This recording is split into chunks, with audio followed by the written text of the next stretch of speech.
Welcome to a Song of Ice and Fire Symposium. My name is Nav and my pronouns are they, them. And my name's Harmit and my pronouns are Hershey, like the chocolate.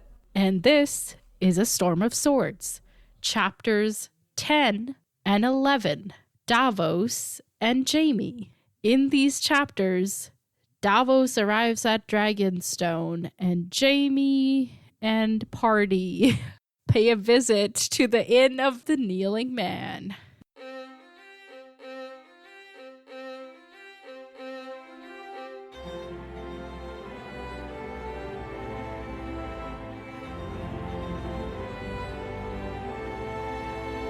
Welcome to the podcast, everyone. Here we are. It's Christmas Eve and it's almost midnight, so it's almost Christmas, and we don't really celebrate Christmas, but it's still cool. So, yay. Here we are, as in olden days. Happy golden days of yore. That's my contribution to the intro. Love it.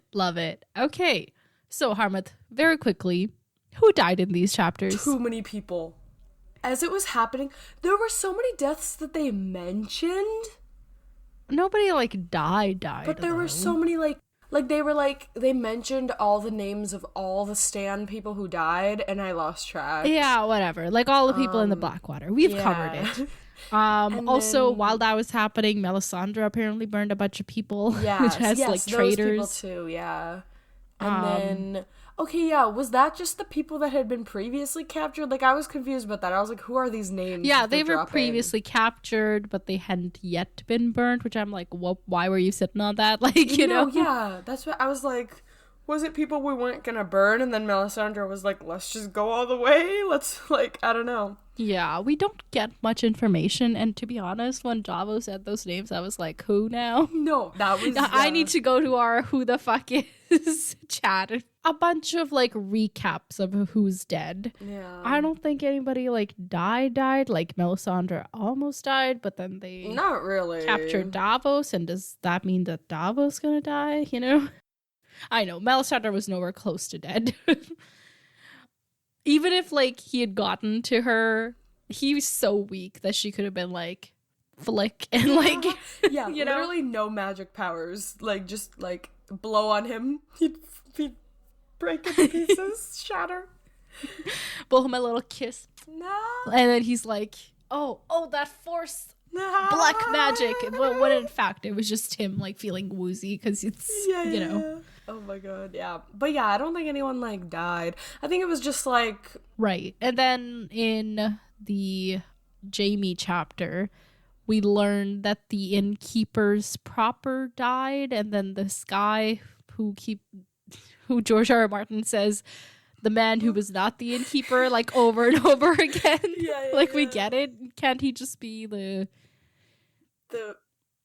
dude, not the innkeeper? Why does it have to be the man who's not the it's just very long. Yeah. Or can we just say he's an innkeeper now and that's his thing? Yeah, I think it was just to keep reminding us that he wasn't who he was, Yeah. So he was really trying to drill that in. He has a habit of trying to do that. It's don't be suspicious. Don't be suspicious. Yeah. Yes. Okay, so what did you think of these chapters? You didn't ask me that.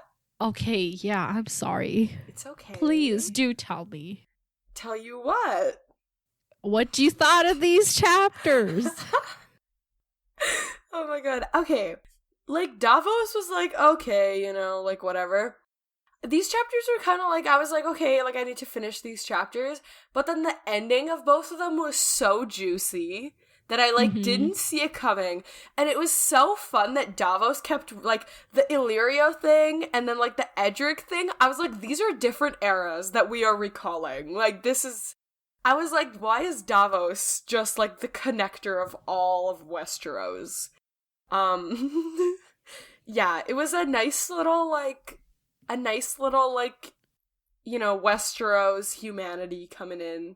Yeah, it was cool. I think these were also our first repeat chapters of the book, so it was exciting to like, pick up not after the last book. Yes, true. Like we're continuing a story that that hasn't been so far away, like so long ago. I don't know. So, summary? Yes. Summarize it for me, darling. Okay. In 3, 2, 1, go. Okay, so they're approaching Dragonstone. The captain liked him because he's like the famous like Onion Knight. And then they get to Saladar San, who's like established himself, and he's like not stealing, he's like capturing, and then he's like, "Ooh, no, that's mine." And that's under the authority of Florent Man, and Stannis is not it. And okay, yeah, he's like, "I'm gonna kill Melisandre," but like he isn't under no condition to kill Melisandre. And Salador's like, "Dude, okay, like sit switch. Down." Jaime. Okay, yeah. They get to the Inn of the Kneeling, and then the dude's like, "Bo!" And he's like, "No, Bo, that's bad." And then they stay there, they eat, they get some information about where to go, but the dude's a little sus. They get the horse, gives him gold. Jaime's ankle things cut off. Jaime can ride the horse, but he rides the horse with one blind eye. They sleep. Is this they sleep. They're sleeping. They travel. They aren't going by river anymore. That's why they needed the horses. Okay, that's a minute. That was such a disaster. I didn't say anything. Nothing useful. Nothing. I got so stuck on things, and I was like, I'm like 25% through each chapter, and the minute is already over. Yeah. I'm so tired. It's fine. Okay. I think I need to go back to my backwards summary thing, because these chapters especially, that would have been really helpful, because the last thing happening was like the coolest parts of the most important chapter. One. Okay, yeah. I think Yeah, I don't know. You're always like so caught in the details. Like you could have been like, Davos gets to Dragonstone and he wants to kill Melisandre, but they capture him before he can. The end. Like that's really all you need to know. I know. But I start channeling you during the 30-second summaries for some reason. This is not the place to channel me. I know. Okay, so Davos. Yes, okay. He is on a ship on his way to Dragonstone, and he's just having all these salty thoughts about Melisandre. He's like, she would be there.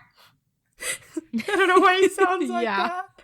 And he's also not having a good time because, he was on a rock in the middle of the sea for several weeks. After having witnessed, like, probably all of his sons die, as far as he knows. Half of his sons died, yeah. Oh, right, yeah. He has 7 of them. A lot of them died, and then, like, seeing all these people and being like, we lost! And, like, I'm probably dead. Yeah, and he's not used to, like, actual food, so that when he eats, he spends the rest of the day with one end or the other dangling over the rail, which I'm like, why? Why does it need to be so, It was funny. Oh my god. It was real weird. Yeah. And he's really weak. He's got this cough and, he's not in good shape, this man. I would not want to see him modeling any of my clothes. Oh my god. All right. That's got a lot of prejudice there, but okay, whatever. This is so stupid. It's fine. But yeah, the captain is like, oh my god, you're so famous, you're so cool. He's like, have my room, have my food, whatever. So, journey hasn't been as bad as it could be. And he's kind of just like, he's in his head this entire time. And he kind of fills him in. On like that what happened at the battle, and tells him about Renly's shade saving the day. I can't. And he's like, oh, I wonder if my sons will come back as shades. And shade is like a real interesting way to say ghost, like I never heard it, but I like it. I think I like it. Yeah. when he's filling him in, he's like, "Oh, Lord Florent is the king's hand," and I'm like, wasn't he always the king's hand on Dragonstone? Who was Stannis' hand before? Good question. I do not remember. No, I think it was... Okay, hang on.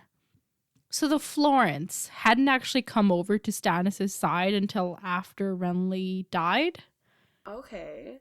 The only Florent that was, like, backing Stannis before that was the uncle, like Queen Selyse's uncle, who was also the Castellan at Dragonstone. Yeah. I can't remember who his hand was. Oh, okay. I don't know if he even had a hand. I don't think but he that did. doesn't make sense.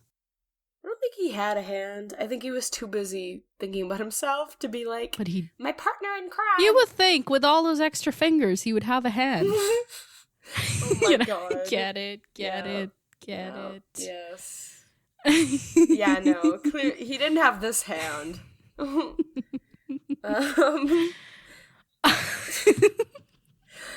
mean, like, Melisandre kind of became his unofficial hand. I don't think she left room for a hand. Exactly, yeah. But yeah, that happened. Yeah, why would you need a hand when you got a full-blown shadow, you know? Exactly. And then we kind of, like, get there, and... He hangs out with... He goes to find Salladhor Saan, who's in a Pentoshi ship, counting its cargo, and we learned that the ship belongs to... Mr. Illyrium Illyria. Opatis. Yeah. And that's a cool, like, oh, look, that dude's showing up. Or, like, his stuff showing up. His chairs, at the very least, are showing up. Like, Davos makes a big, like, note of, like, oh, this chair's so big, I could fit 3 of me on here. And it's like, yeah, we get it. Illyria's fat. Yay. But, yeah, Salladhor Saan is very excited to see him. And it's just great. You're like, oh, my God, my friend who I thought was dead. And he's back. And I can't wait to hang out with you. And Salladhor Saan's all about taking care of Davos. He's like, here, drink some mulled wine with, like, cloves, have some food, get under those blankets, we'll get you back to your health, you know? And I was just like, I really wanted Davos to just be like, yes, please, somebody take care of me. No, literally, but he was like, no, I'm here to fulfill my sole purpose. Yeah, so Davos, as he explains to Salladhor Saan, believes that the mother sent him the ship that rescued him, and the mother has a purpose for him, which is to kill Melisandre. And he also blames Melisandre for, like, everything that went down at the Blackwater. He's like, oh, that was her taking revenge on Stannis for, like, snubbing her. And it was like, no, Tyrion just kind of had a good plan. Yeah, exactly. Yeah. Salladhor Saan, we learn, has been made Lord of Blackwater Bay. Yeah.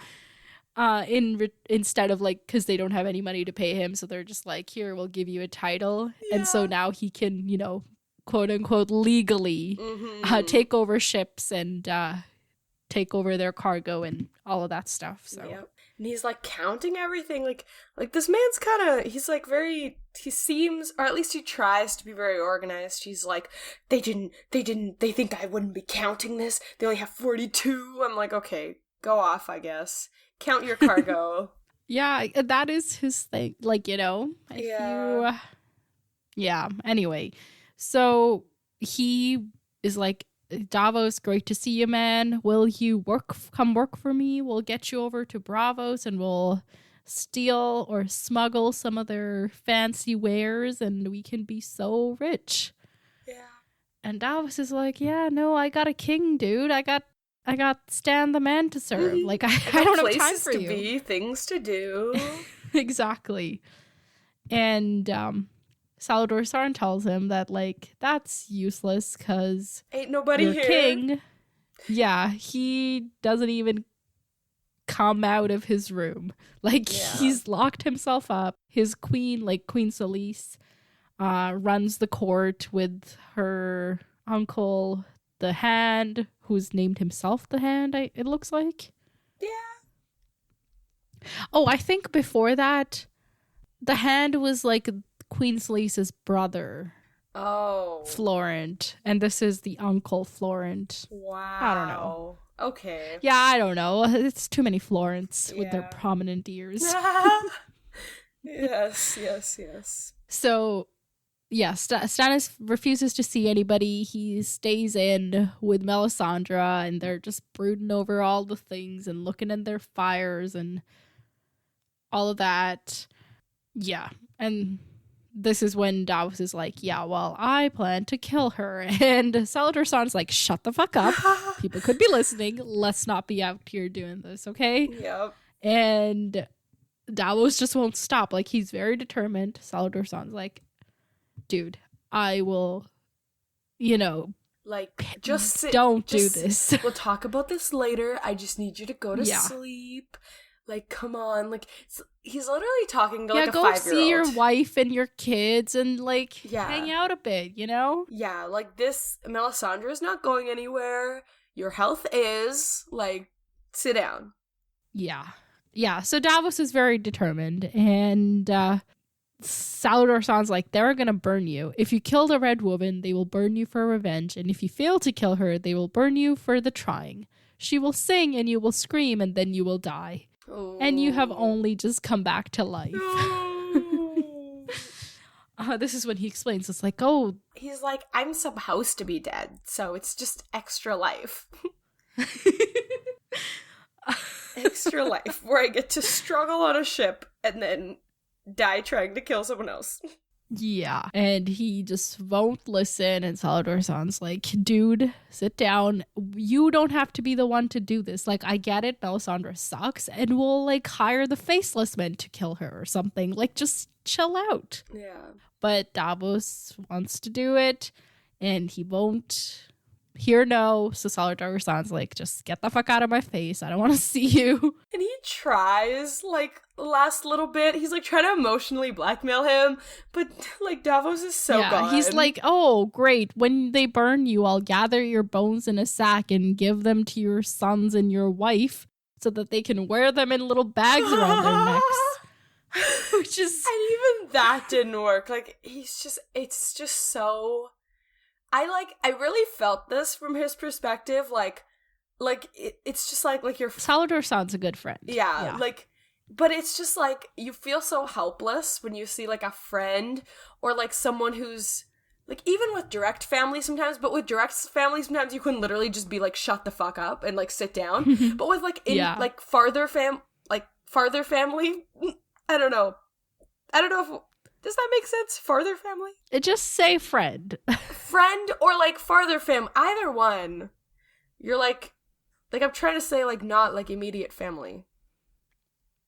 Yeah, extended family. There we go. There Okay. we go. Okay, yes. This is a terrible idea, but at the same time, you're like, I don't want to be dropped. Yeah, I wouldn't know anything about that. Mm-hmm. That was me being sarcastic, because I do that to you literally every time we talk. Oh, that's funny. I was like, what? Yeah, I've never warned you about anything. That's funny. Burnout, never heard of her. Hey, it's okay. You warned me about burnout years ago, and it hasn't quite happened yet, so it's fine. Which in my mind means that I'm right. Remind me, what time did you wake up today? Okay, that doesn't count. That's just when my body has the time, we take it. So let's get back to Davos, our precious mess, and we'll get back to you later. So Salladhor Saan's like, he does his last thing and it doesn't work, and Davos is like, "Wah!" So he leaves, he walks to the castle. It's a bummer. Okay, so he gets there, and he knocks on the door, and the people that answer him is like, dude, what's going on? Like, go away. Who are you? A drunk person just, like, knocking on doors? And he's like, I'm Onion Knight, and I know Jate Blackberry. Yeah, Jate Blackberry. What kind of name is Jate Black? Okay. Anyway, so basically he's like, I know this guy. He'll recognize me, or this guy, and it turns out everybody's dead. This was so sad. Yeah. All the people he knew, they gone. I can't. Eventually, when he's like, he names somebody who somebody knows of, like, distantly, they're like, okay, maybe this guy's legit. Let's, like, bring him in. I still wouldn't. Yeah. Like, that's just a lucky guess at that point. Yeah, yeah. So either way, they bring him into the garden and to Aegon's garden, is it? Is that what Yeah. I call it? So he gets there and he sees Princess Shireen and Patchface running around and, they're chasing each other and all of that. And Patchface sees Davos and is like jerks to a stop and, sings a song at him, like very aggressively. And the song is fool's blood, king's blood, blood on the maiden's thigh, but chains for the guests and chains for the bridegroom. I. What do you make of that? Like the only other song or thing we've heard from Patchface was what was it? The shadows come to dance, my lord, dance, my lord, dance, my lord. The shadows come to stay, my lord, which was kind of like an ominous, like, foretelling a little bit. Oh, yeah, because we heard that before. We knew that the shadow thing. Okay, right, okay. So what's this? I don't know. I just was like, bride, like, is this Joffrey and Marjorie's wedding? That was kind of the only thing I got out of it, but I don't know if I'm missing something. But I was like, his previous reference was directly, I don't know, it's gonna go badly. And for who? Well, it says chains for the guests and chains for the bridegroom. Well, Joffrey's the bridegroom, so that's fun. If it goes badly for Joffrey, yay for us. Yeah, but like chains for the guests, is this an overthrowing from what are their name? Tyrells?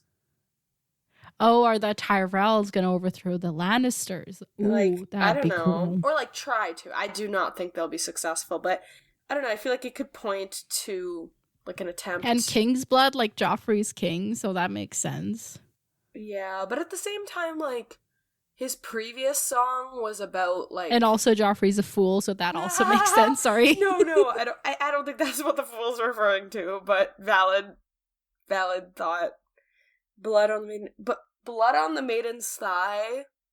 I guess it's just like she's responsible. Question mark. But wouldn't it be that would be on blood the on your maiden's hands? I don't know. Yeah, like the maiden's thigh. That's like either like period or birth or like something along those lines. Is Marjorie pregnant? But who I don't would know. be the dad? That's the thing. I'm not sure. I feel like the best guess I have right now is like Tyrell's trying to overthrow and something's going on with Marjorie. Okay. That's cool. Honestly, I'm all for it. Patchface, sing me another song. If that's what it means, right? Oh my god, yeah. Okay. So, anyway, Davos is shook by this and is like, okay, weirdo.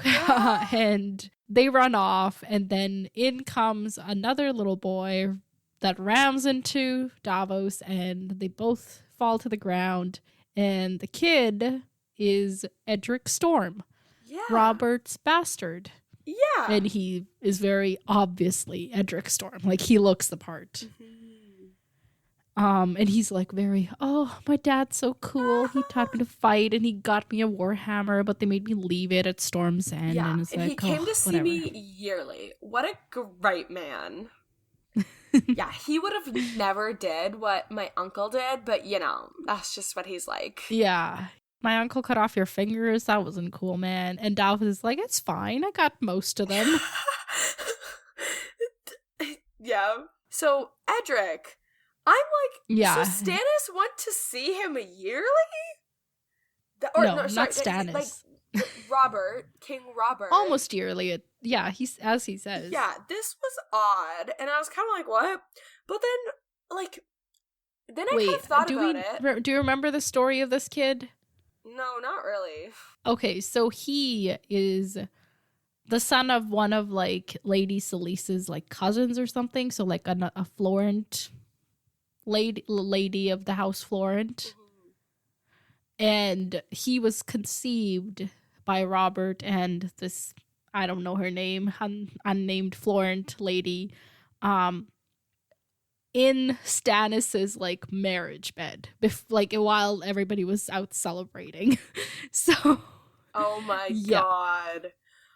Yeah. Oh, so that's why it was like he was like forced to kind of take some Yeah, responsibility. like the fact that she's a lady, and also that it was like a big, like it was very obviously his kid, so he had to like own up to it and recognize him as his bastard. I think he's the only like recognized bastard, so oh, that makes sense, because this like shook me. I was like, this is a weird Robert trait. But also, I ended up assuming that it was just like, I was like, oh, maybe he was just... Somebody said, I can't remember if it was Ned or whoever, but somebody said that Robert loved kids, so... Yeah, okay, I guess that makes just sense. Not because Joffrey. Oh, I think Cersei told Sansa that Robert loved kids, but he never got along with Joffrey. So part of him was like, okay, this is kind of where I'm going for my, like... that, like, part of him that's kid like, fix? Yeah, his kid fix, I guess, is the best way to put it. Okay. Yeah, because that's kind of what I was getting at, too, is I was thinking, like, because obviously, like, Edric is, from what I understand, Edric, other than Gendry, is, like, one of his older bastards, you know? Well, Edric, no, okay, hang on. Like, how old Which is Edric? bastards do we know of? Edric's, like, 9 or 10. Like, he's a kid. How old are the other ones that we know of? Like, Gendry's like 15, 16 or something, and the other one that I think Ned says was Robert's first bastard is the one in the Eyrie. Do you remember Maya Stone? Oh, yeah, okay. She's like 18 or 19 or something, I don't know. Oh, I thought she was like a child. No, she like led Catelyn up that mountain and everything. A child could do that in my mind in this world. Right, no, but she was a teenager. Okay, that makes sense.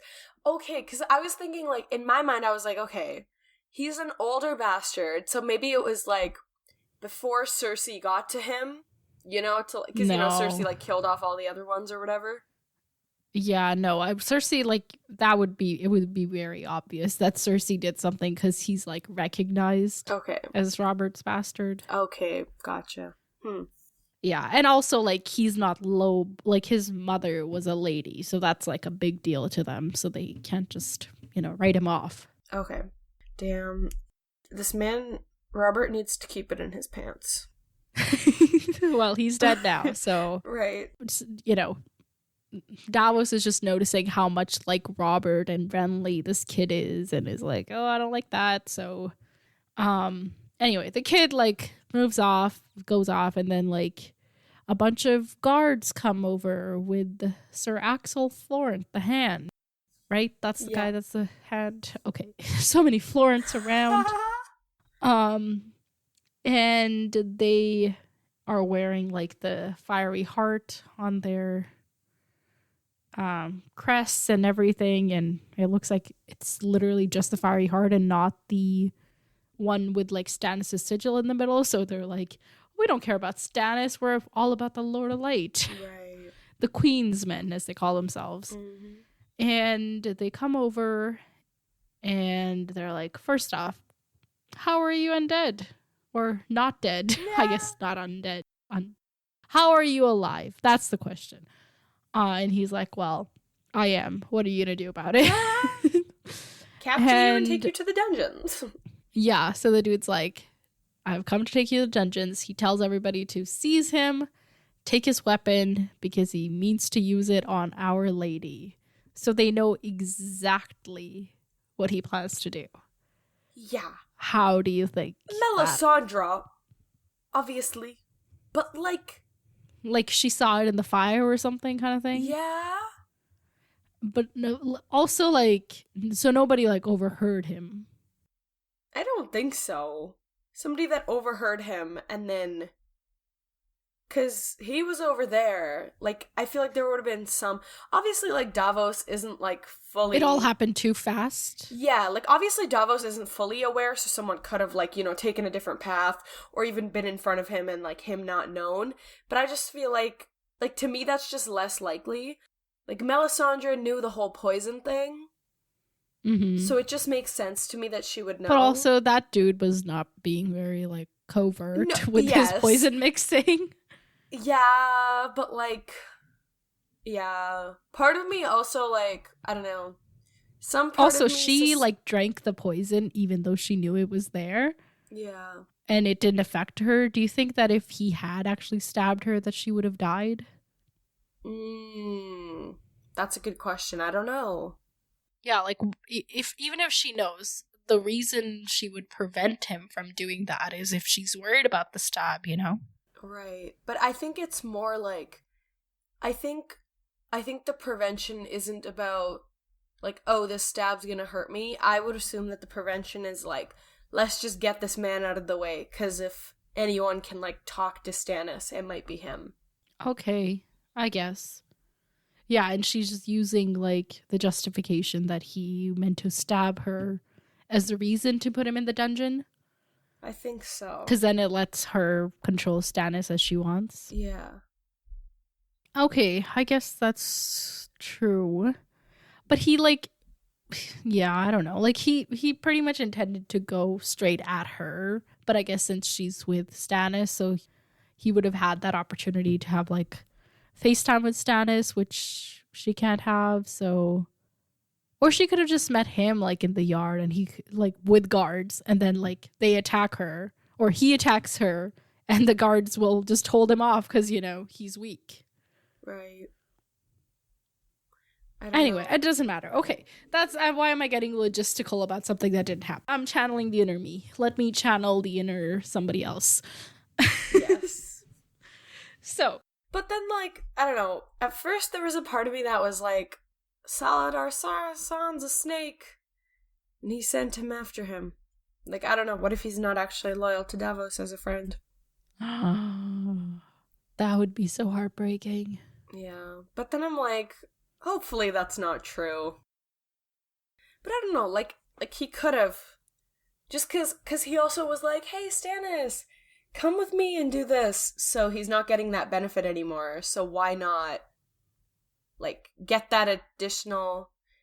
Like, I don't know. But, like, him and Davos have been friends outside of the whole thing with Stannis, you know? That's true, yeah. Yeah, that's probably less likely. I was just tossing around thoughts. Okay, that's fair. All right, so what else can we predict on?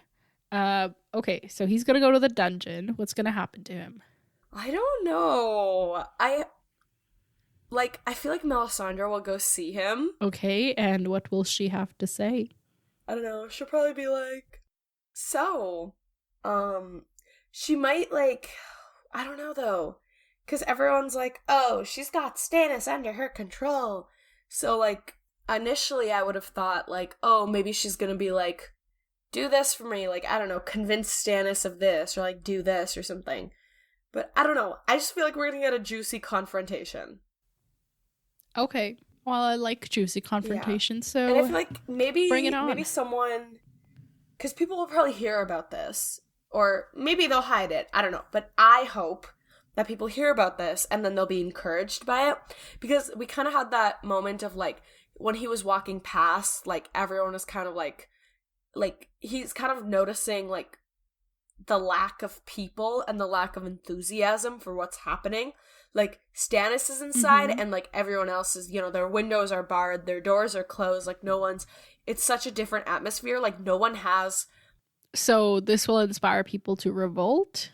I don't know if it'll... I don't think it'll inspire people to revolt, because Melisandre is terrifying, but I think it might inspire someone to come help Davos. And, like, help him escape. Because I don't think Davos is gonna die here in the dungeon. That sounds cool, too. So yeah, power to Davos, and people are like, I'm too afraid to do it, but I'll support this guy. Okay, cool. Let's move on to Jaime. Jaime. Okay, what I realized about Jaime... Okay, I've known, like, people in life named Jaime. Jamie. Why do we call him Jaime? This doesn't look like Jaime to me. I don't know why I'm bringing this up 3 books in, but I just never realized. Jime. I don't know. That's just like, to how me, it is. That just doesn't. Jamie. I just see Jem. It's okay. I don't see right, Jaime. But, like, George R. R. Martin. Remember Petyr. Petire. Petire. Katelyn. Like, of course it's gonna be weird. I know, but it just... But I feel like... Hang on. But it just makes me, like, I'm just like, ugh, I don't like this. Because then I'm gonna go to spell, like, a real-life person's name, Jaime, and they're gonna be like, why would you spell it that way? No, but, like, people in real life spell Jaime like this, too. I have never seen this, and I've known at least 5 I just Googled Jaimes. it, and there's, like, 7 famous people that came up. Spelt this way? Yeah. All right. Guess I just need to live more life. Yeah, this is a way people spell it in real life too. But also George R. R. Martin obviously chose the more confusing spelling. Okay. Sounds good. Yeah. We see an inn, and Jaime's like, hey, do you see that? And Brienne's Let's like, go no. over there. And Jaime's like, okay, but I think this would be a good idea. And then they, like, stop, and he's like... Yeah, and Chloe's phrase, like, oh my god, imagine all the food and the beds, like, whew. He's like, oh my god, I'm getting emotional thinking about it. Yeah, exactly. And they're like, okay. So Brienne kind of pulls in to the little corner, and Jaime's like, or no, Cleos is like, whoa, Inn of the Kneeling Man. Yeah, they find, like, the little, like, post hanging thing that has the image of a king kneeling with hands pressed together in a gesture of fealty. Mm-hmm. Which I'm like, what is the, like, the... Yeah, like what is the gesture of fealty? But okay. Like, how do you press your hands together and feel, like, maybe, like, a begging? Yeah. I don't know. Yeah, and we learn it's the Inn of the Kneeling Man, which stands upon the very spot where the last king in the north knelt before Aegon the Conqueror. And that's kind of cool. I like history.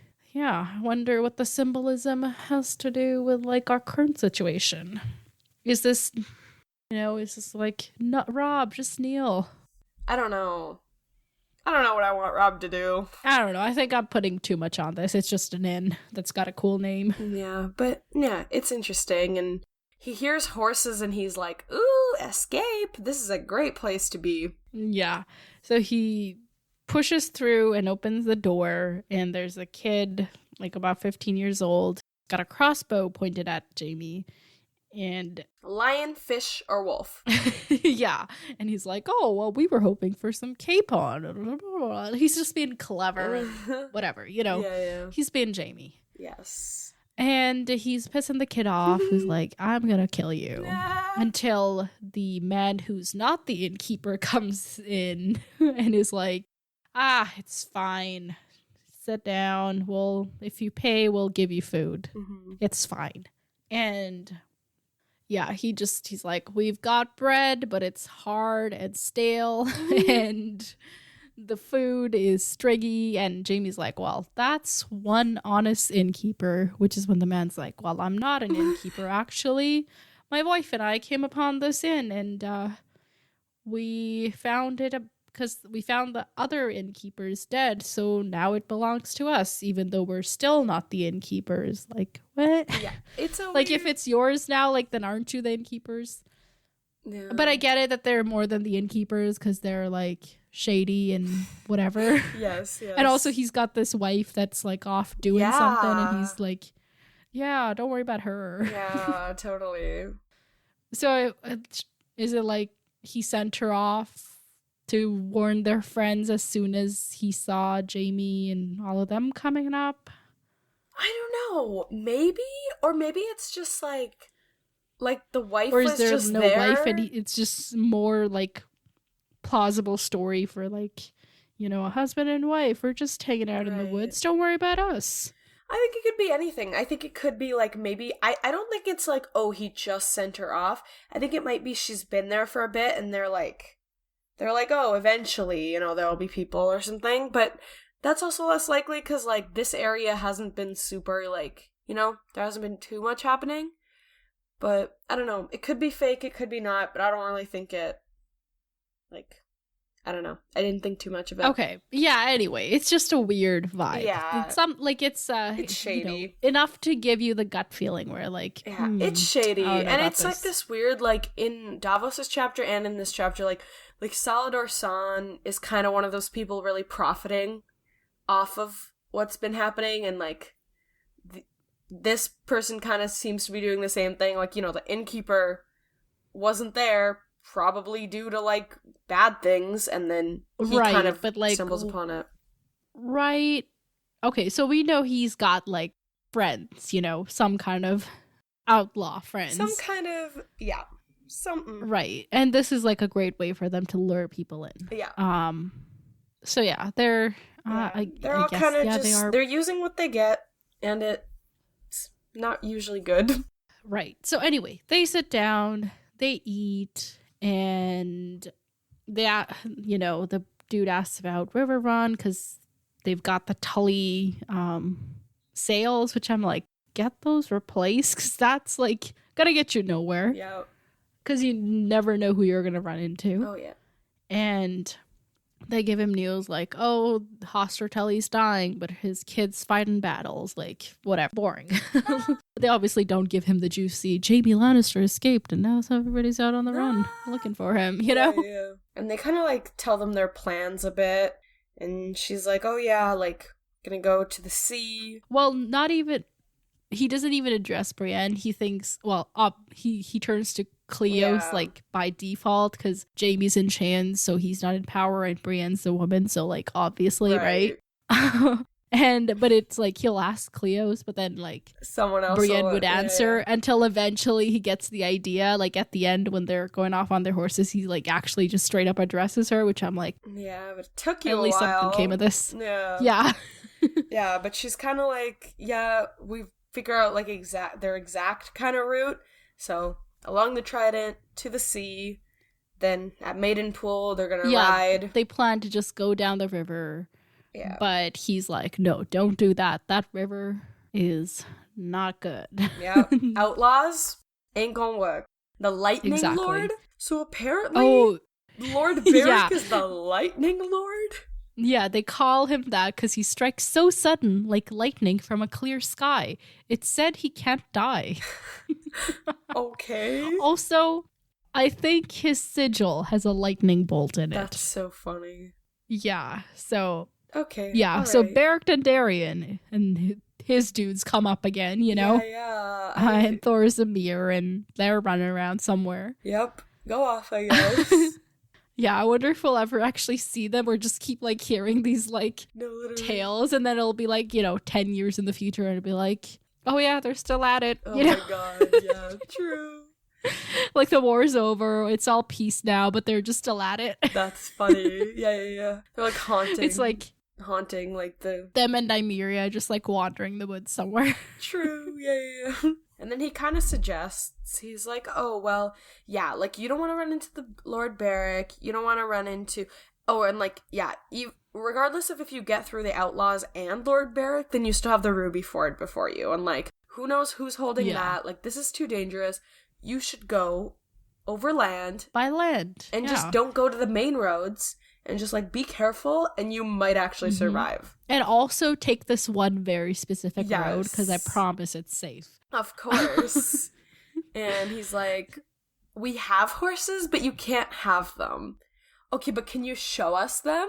Yeah, and you know, like, Brienne's like, well, even if we were gonna go over land, we'd need horses. And Jaime's like, yeah, there's horses, and the innkeeper's like, well, they're not for sale. And Jaime's like, yeah, but you'll show them to us anyway, right? Yep. And so they go see the horses, and the stables are full of shit. Like, literally.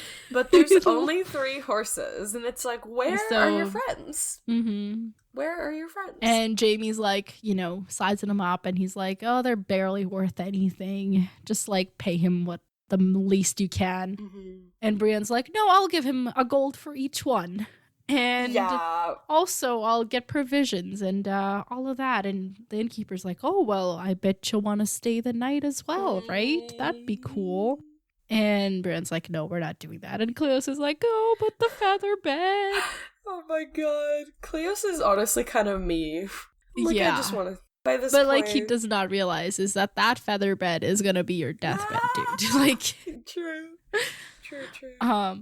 Yeah, and also Brienne is like just kind of being free-handed with all the money she's got, which Yeah. like we know she plans to evade this dude's whatevers, but also like at the same time, shouldn't you keep your money, keep that under wraps? I think it's also just like showing Jaime up, like she's like, whatever you know? Yeah, exactly. You tell me that, I'm gonna do something else. Yeah, and it's like, I'm fully capable, because the entire time Jaime's just like, yeah, you wench.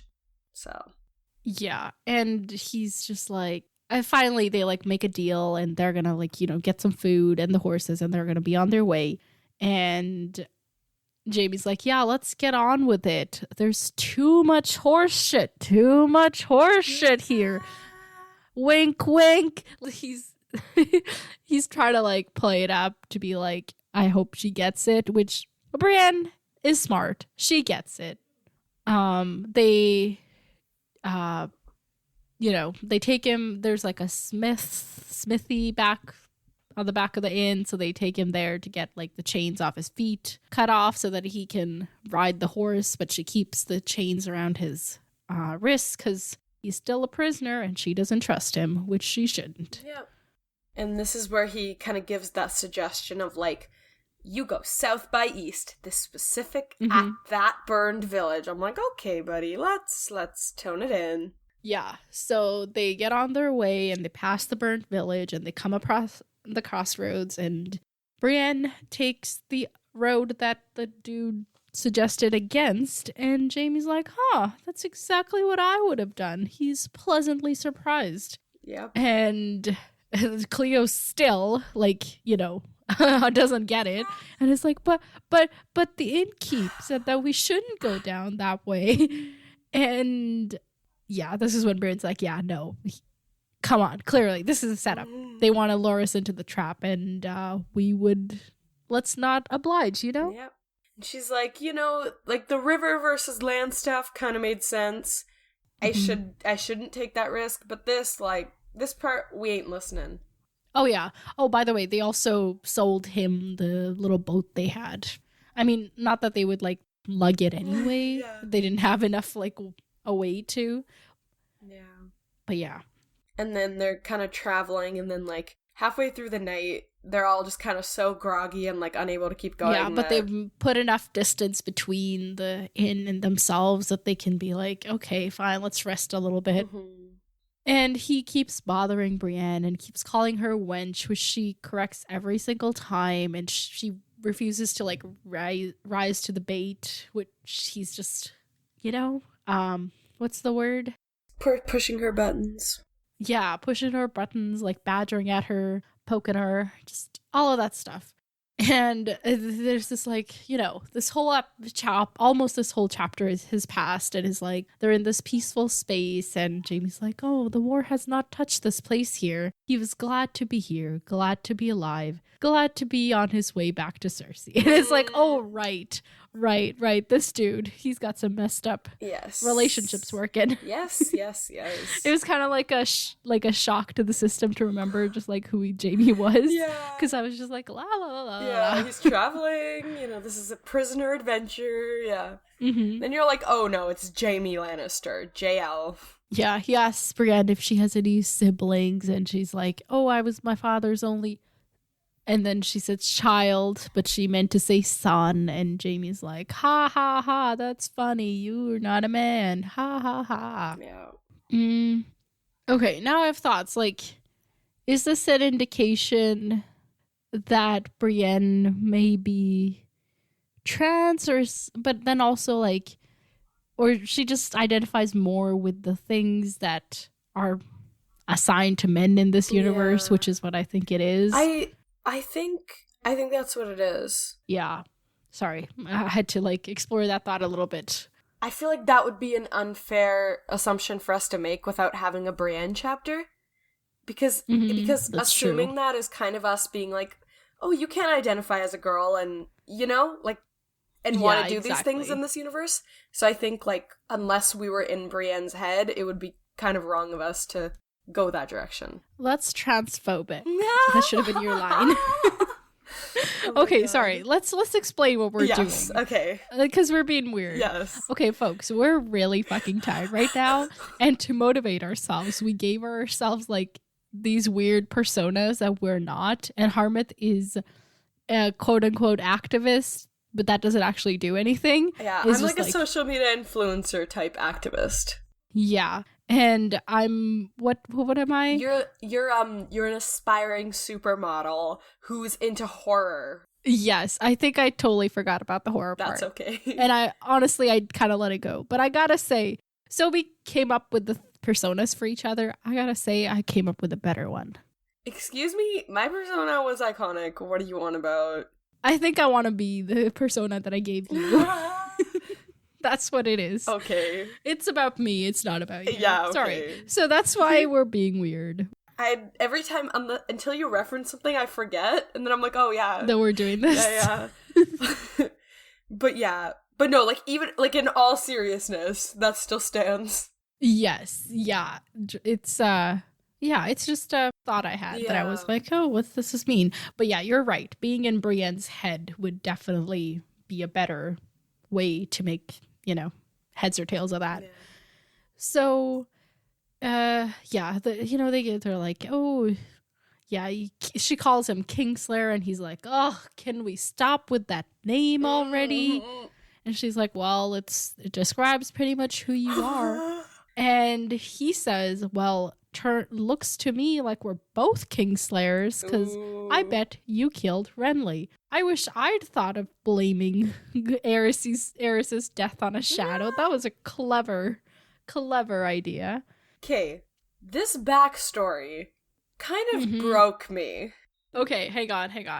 I want to make sure that we cover everything before the backstory.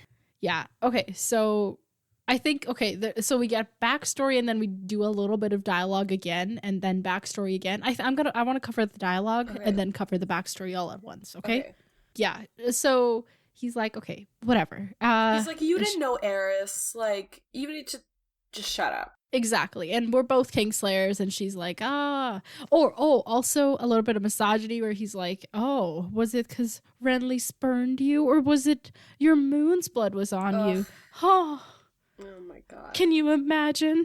Just, so there's all of that. And she's just like, okay, whatever. I'm ignoring you now. And she goes away. Back to the backstory. So, he took the vow, he explains, when he was 15. 15? Yeah. 15! Sorry. Okay. 15! That's so young. 9-year-olds become princes. Or, like, 5-year-olds marry newborns. I know, but it does. I don't know why, but this is wilder to me to be like, I swear my entire life to protect this other person and their family. Hey, teenage love, especially teenage incestual love, will do that to you. Yeah, as he says, he had joined the Kingsguard for love. Oh my God. What's that? Oh my God. No, sorry, never mind. I was just like, when you said that, the way you said it, it just brought me back to Legally Blonde when she's like, I'm doing this for love, and love is like, I just was transported back. Sorry, continue.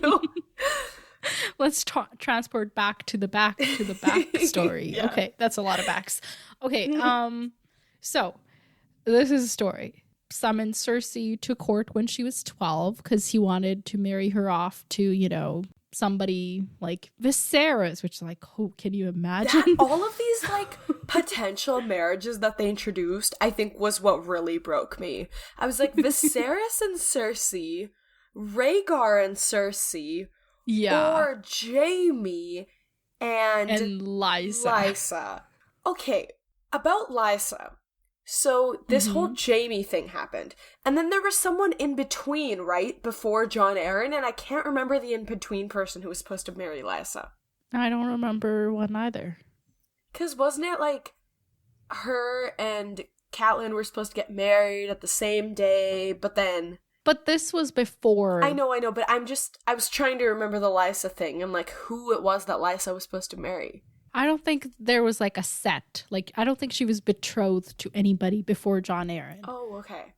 It's just that when Brandon Stark died, Catelyn's betrothal betrothal moved to Ned Stark. Yeah, I don't know. Betrothal? Yeah, Betrothal. she got engaged to Ned Stark, and then because they were also in the middle of the war, Lysa Arryn got engaged to Jon Arryn. Okay. And then they got married on the same day. I don't think she'd like been engaged to anybody like fully. Right. It was just like, they were making plans. Right. Okay, yeah. Yeah, but Jaime and Lysa. Oh. Yeah. Oh. Yeah, that would not be Somehow a good match. that's worse than Jaime and Cersei. Okay. Like, I don't know. It just feels like more, I don't know. It's weird. It's so weird. But yeah. So Jaime had, anyway, like, while she was being potentially sworn off to these Targaryens, Jaime exactly. And hang on. Also, so apparently, Viserys was a kid, right? Yeah. He was a child. I think he's at least 10 years younger than Cersei or something. And then Rhaegar was already married, but then their dad was just waiting for his wife to die because she wasn't like very healthy. Yeah. That's weird. Yeah. Apparently so while is a Cersei with the Targaryens.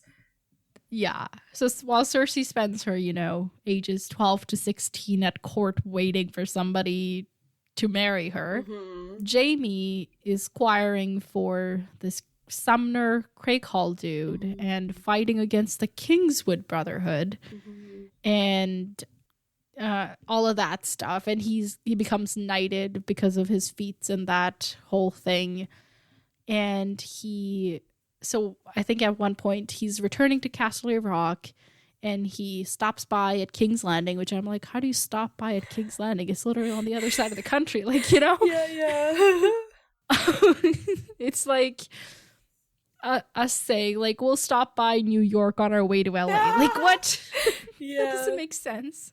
You do it all for love. You reroute. Exactly. For love. So he's there to really see Cersei. And Cersei has a plan. Cersei in this chapter... Wait. Before even that, she tells him that Tywin plans to marry him to Lysa Tully. Yeah. And to avoid that, Jaime should take the White. And that way, he would not have to marry Lysa Tully and also always get to be near Cersei.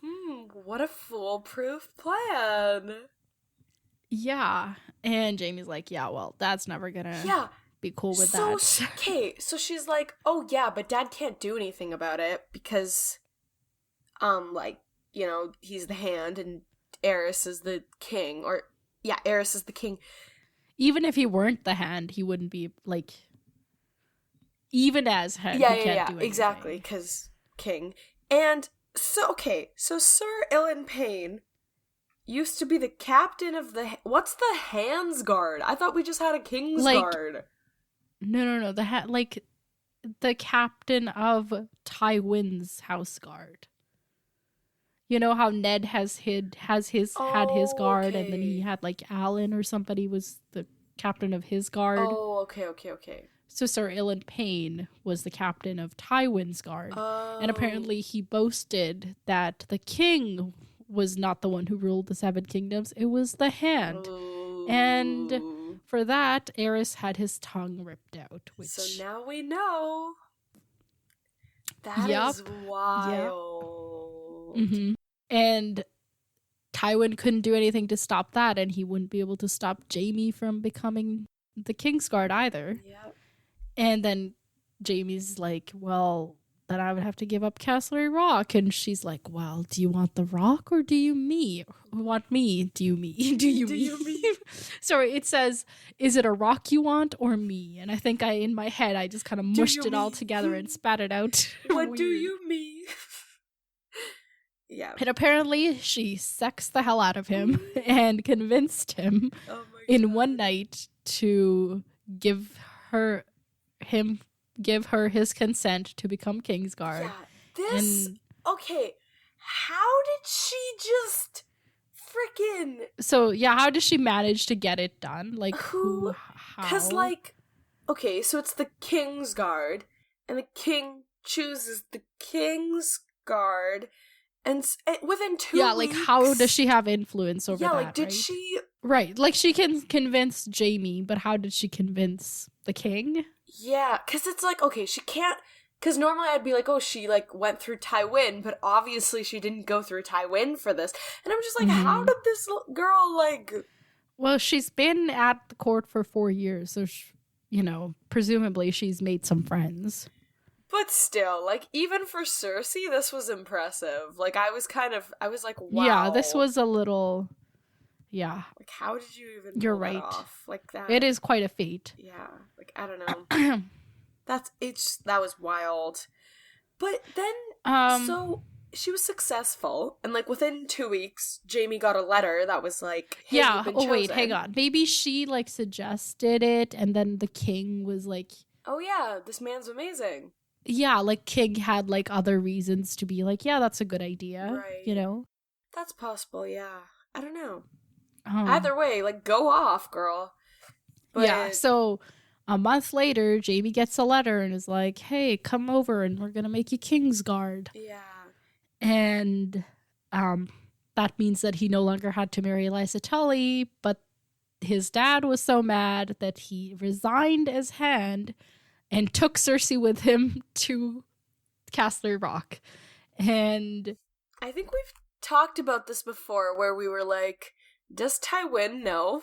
Right, but did he... Well, I think he was mad about the fact that Jaime... No, I know, but I'm just saying, like, the specific... Like, obviously, like, he's gonna take Cersei with him, but part of me is like, what if he also knew? What if? You know? Do you think? I don't know. I think we talked about this previously. What I know is that I don't think he would ever... What I know is that I think... What I think is that he would never say it out loud. Well, yeah, yes. I think we talked about this before, where I remember I was like, he's so smart. How did he not know this? And you were like, I think he's kind of like, he just kind of turned a blind eye and, like, didn't want it to be a thing, so he never, like, acknowledged it or believed it to be a thing. But I don't know, like, I'm just always like, maybe he knew. But, like, why did he resign? The handship? He was that, like, Mans was like... because then Jaime was his heir, right? Now he has no heir. Or he has Tyrion as his heir, right, which so we know he hates. So he's like, what Jaime can't do, I'm gonna try and do in my lifetime. What Jaime can't do? Like, because now Jaime can't, like, own land or, like, be a lord and, like, do stuff. So he's, like, almost trying to make up for it in his mind, you know? What? No, what? No, so Tywin still, like... Even if he's Hand, he still owns land and is the Lord of Castle Rock. Like, that doesn't stop being a thing. It's just that he's mad at, I assume, like, the king and Jaime for being like, you screwed with my master plan, you know? I guess, but to me that's still, like, you're gonna drop, like, the most powerful Yeah, position. Maybe there were, like, other things at play that we don't know about. Yeah, that's probably it. Because to me, that's, like, not enough to... Like, I get that he was super angry, but I just don't get him being like, I am gonna drop... Like, you know, Ilyn literally said, like, he runs this shit, and he stopped running this shit, you know? Yeah. I don't know. It was just weird. It is a big blow. Like, to take his heir from him, that is a big blow. But maybe it was, like... the straw that broke the camel's back. Like, we don't know what led up to it. Yeah, but then it's also like, yeah, I guess. It just, to me, it just brings up, like, what does this man want? Like, because he had the most powerful position, and he dropped it, so it wasn't, like, you know? Like, I don't know. It's like, he has, like, son issues. So he himself can be, but maybe, did we... Yeah, like, he refuses to let Tyrion be his heir because he's all concerned about his legacy, right? So this effectively, like, put that in jeopardy. Like, you know, he's Hand now, but then after him, what? Like, none of his, like, you know, line gets to be the Lord of Castle Rock? Because then it passes to his brother, right? Right. Because if he doesn't give it to Tyrion, it has to go to, like, another Lannister. Right. I don't know. This is such a confusing man. But anyway, yes, continuing the story. Yeah, let's get into Tywin's head another time. Yeah, Cersei goes to Castle Rock. Jaime is at court. guarding a mad king while 4 lesser men took their turns dancing on knives in his father's ill-fitting shoes. So that's like all the hands that came after him, and they all sucked. A couple of them got banished. What are... Exiled. Yeah, he doesn't even remember their faces. He remembers their heraldry. The Horn of Plenty hand and the Dancing Griffin's hand had both been exiled. The Mason Dagger hand and the Alchemist were both killed. The Alchemist killed by Jaime. And nobody ever asked him, like, nobody ever asked who killed the Alchemist, because he was nobody, because he was lowborn, so nobody cared. And so he, like, after this conversation, more flashback in the form of a dream where he finally falls asleep. And he dreams back to Aerys Targaryen pacing the throne and picking at his scabbed hands, because apparently he always cut himself on the, blades of the Iron Throne. Which, I don't know if I've told you this, but it's kind of like in the history of Targaryens, it's kind of seen as like if you get cut by the throne, you're not worthy to be king. We'd heard about that before, yeah. Mm-hmm. I was thinking about this too. I was like, damn, it was this time apparently. Yeah. So, yeah, Jaime came in and he was wearing his golden armor, not his Kingsguard armor, but he still wore that cloak, and he's like, damn it, like if only it changed, you know? Because they care so much about all this symbolism. Right. But he just, Aerys is apparently yelling for Tywin to be burned, like his forces to be burned, and then he wants Jaime to bring Tywin's head to him, and all of this. Yep. And when he realizes that Jaime killed the hand, he like starts running away, and Jaime like drags him down the stairs and slits his throat, and he's like, oh man, this is so much easier than I thought it would be. Like, right? A king should die harder than this, he thought. Yeah. And then that's when a couple of his father's dudes, Sir Ellis Westerling and Lord Craycall, a different Craycall than the one he squired for, but a Craycall all the same, burst into the hall, and they, see what happened. Otherwise, Jaime could have, like, been like, oh, it wasn't me, it was a shadow, or something. Right, he could have blamed it on somebody else. Yeah. And he can tell that they're like, ooh, this ain't, like, even his father's men are judging him for killing the king because he's the king's guard. Yeah. And they turn to him and they're like, hey, we own the city, and what should we do? So he tells them to tell everyone the Mad King is dead, and to, like, spare the ones who yield and hold them captive and all of that. Yeah. And then Craycall asks him, shall I proclaim a new king as well? Which is like his way to ask, like, oh, so who are we claiming this throne for? Is it for you, for Tywin, for Robert, right? Are we waiting for the next Targaryen? Oh yeah, or are we gonna give it to Viserys or somebody? Yeah. And but this was interesting to me that he didn't, like, because he just, like, I assumed, like, okay, he's killing him. You'd be like, give it to my dad? Yeah, because I assumed, like, okay, he's killing this man for Tywin, right? Mm-hmm. That's what it seems like, because, like, he does it when the dude's like, go get Tywin's Tywin. Head. Because he didn't, like, like, someone else could have done the deed of killing him. It didn't have to be one of his Kingsguard, Like, there was Tywin's other men were there, too. So, I'm like, okay, he did this for his dad, but then he didn't do the other part for his dad, so, like, what kind of change? Like, he's just like, proclaim who you Maybe he wants like. his dad to live but not be king? Yeah, that's possible, but I just didn't know where that came from. Yeah. Like, I was like... Yeah. It's interesting, like, what exactly motivated him to... Because he could have just been like, this bumbling idiot. Like, he could tell me to go get my dad, but, like, who cares, right? Yeah, that's true. But, like, just, like, from what we know of Jaime, like, I do get that he's a little bit different, like... Also, why did he kill the hand before he killed the king if the king is now asking for Tywin's head? Oh, wait... Right, because he kills the hand in the hallway, and then he, like, walks in with the blood. Okay, so the killing wasn't for... wasn't because he wanted his dad's head. Because, like, it seems like he was going against Aerys before even. Right, yeah, that makes sense. Aerys started demanding his dad's That head. makes sense, but, like, it was still for his, like, in my mind, it was still, like, oh, my dad's gonna win. It's for my dad, like, for my dad's part of the rebellion, you know? Uh-huh. So I just, like, I think I'm just confused about Jaime's, like, what Jaime wants. Motivation. Because even, like, yeah. you know, that first time we meet Jaime and his conversation with Cersei where she's like, you should have had the throne. Oh, Merry Christmas, by the way. Oh my god, Merry Christmas. Sorry, it's midnight. Yeah, it's 12:02, guys. So, like, their first conversation that we witnessed, and Cersei's like, you should have been the fucking king. And he's like, that's too much work. I don't want to be king. You know, like, that... Like, I think he just confuses me. I'm like, what does he want? So he doesn't want Tywin to have the throne? I don't know. So, but then he's like, proclaim who you bloody like. But then...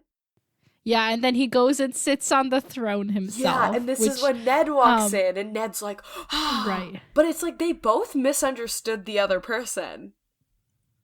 Because from Jaime's words, it sounds like he thinks Ned's he needed somewhere to sit, and that was the only chair, which is what Robert said, basically. Yeah. And Ned was like, "Oh, you were planning to take the throne from Robert? Yeah, how dare!" Literally. And then from Jaime's perspective, he's like Jaime makes it sound like he thinks like, oh, Ned was there to do it for himself, even though Ned was like, no, this is Robert's. So I'm like, why does Jaime still think this way? Or does he just, you know, when you remember something differently than how it happened? Or like, who would come to claim the kingdom as it happened? It had been Ned Stark. But even when they were like asking, who are you going to make the king? Like, nobody was like, is Ned Stark going to be the king? Because everybody knows he's not interested. Yeah. That's true, yeah. I don't know. It was just so like weird... Ned being there is basically the same as Robert being there. Yeah, that's true. I think Jaime's actions just confuse me and I don't understand what he wants. Yeah. So, but this is more information than we've gotten about this event than ever before. I really like being in his head. I'm sorry. Jaime's? It's yeah. Yeah, it's entertaining. It's a messed up place. It's entertaining. Yeah. Yeah, like that's basically it. Like he wakes up to Brienne kicking his ribs and waking him up, and they're like on their way again. But that's yeah. Does Tywin want to be king? I don't know if that's a dumb question. Doesn't he?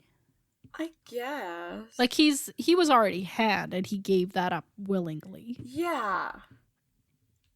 But he didn't. When he gave it up, the rebellion wasn't happening yet, right?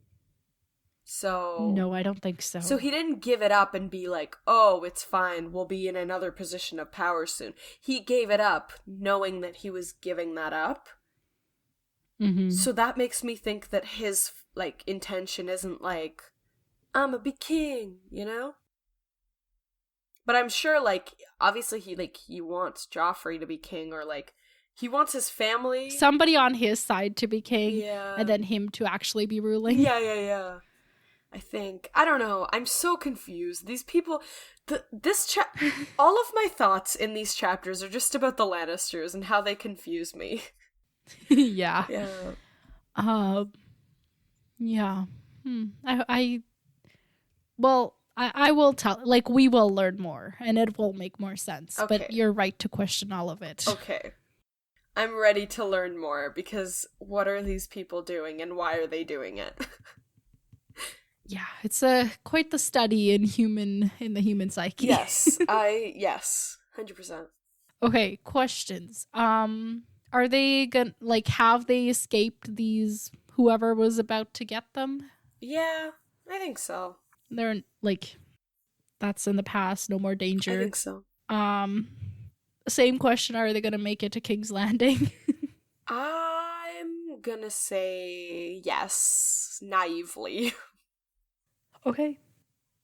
And they won't be, like, intercepted in the meantime. I don't think so. I don't know. There's a part of me that, like, is like, what if Jaime runs away and then we get a few chapters of just Jaime vibing?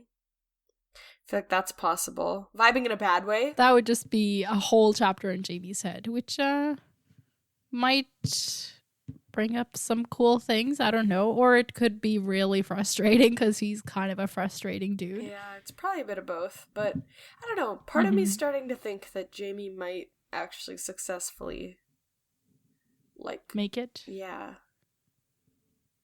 All right. What are your thoughts on Jaime himself? Because this is his second chapter we've had, right? Yeah, I think... And, like, our first introduction to him is, like, this, you know, dude that's got all the swag, is throwing kids off buildings, you know, picking fights in streets. And now we've got this guy who's in chains and refuses to be tamed.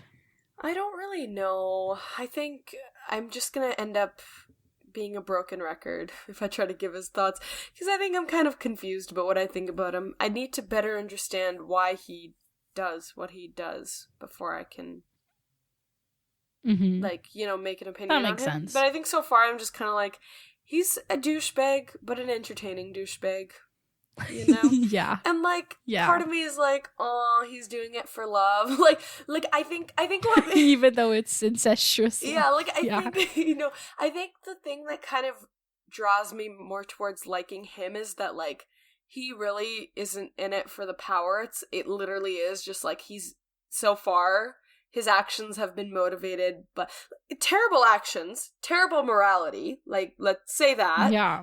But it's for love.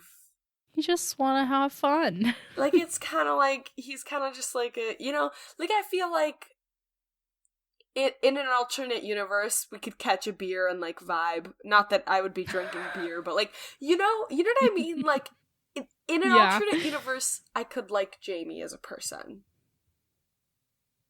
Okay. So, I think that's where I'm at right now, and I don't know if my thoughts are going to go down or up from here. We'll have to see. Yeah, he's definitely entertaining. Yeah. Okay, let's move on to next chapters. I don't know if there's anything really we need to talk about. So, next time we will read 2 chapters, which I had definitely decided on before we started recording and did not spend 15 minutes struggling over. And we're reading chapters 12 and 13. Chapter 12 is Tyrion. Ooh. Okay. Tyrion's gonna be what was Tyrion?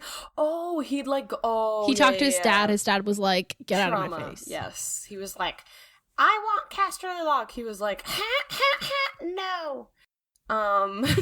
Except he was a lot meaner than that. What are the parrots? I don't know. He was a lot meaner than that. Yes. He'll probably be trying to reel from that. Maybe, I don't know, go hang out with Shay if she's still alive. I don't know. I don't know. Maybe he'll go talk to Cersei and be like, "Fuck you." Okay. Alrighty then. Chapter 13 is Arya. Ooh. So she was on the run with with Gendry and Hot Pie, and she warged into Nymeria and tore some bloody mummers to bloody rips. Oh yeah. And now they presumably have no one on their tail. Okay, yes. And where is she planning to go? I forget. Oh, River Run! Okay, yes.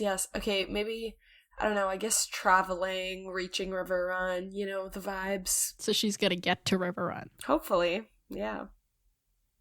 And they're gonna be like, "Yeah, Arya, come on in." No, they'll probably, I mean, they're still, like, battling it out, and she doesn't even look like Arya, you know? Mm-hmm. So there will definitely be issues, but they might make it, like, physically. All right, you sweet summer child, let's keep on dreaming. All right, I will. Okay, so Tyrion hangs out with Shay and says "fuck you" to Cersei. Arya arrives in River Run. Yeah. Yippee! Nice little chapters. Yes. All right. Let's wrap it up then. Happy holidays, everyone. this episode will be going out before the new year, so that'll be cool. This is our last episode of 2022. Thank you guys so much for supporting and the next time we record, I'll be a year older. Yeah. Okay. Anyway, sorry. I'm not going to think about that because that's a lot. Join the Discord. Come chat with us and help us figure out which channels we do and don't need. Yes. And does anybody who's on Discord or is planning to be on Discord, does anybody want to volunteer to be a moderator and help me like keep spoilers off of the channels that Harmut can access so that we can just, sleep better? Let me know. Email us. You can DM me or whatever. Yeah. And then email us, for that or for anything, just for fun. Email us. Our email is popculturesymposium@gmail.com. And our Instagram is @popculturesymposium. Until the new year, farewell, my friends. Talk to you in 2023.